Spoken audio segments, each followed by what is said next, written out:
Today I will show you how you can remove the proudly powered by WordPress footer credits from WordPress 2021 theme.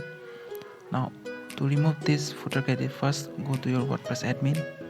Here go to appearance, then go to customize.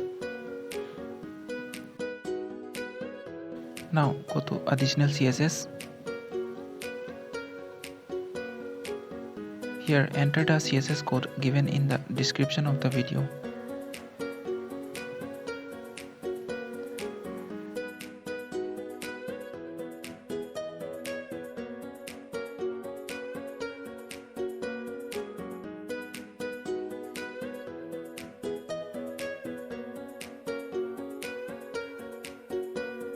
Now click on publish to save the changes.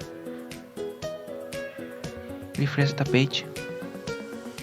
There you go, the footer is now gone. If you don't want to remove the footer and just want to edit it, then there is another video on my channel. The link will be in the description. Thank you for watching.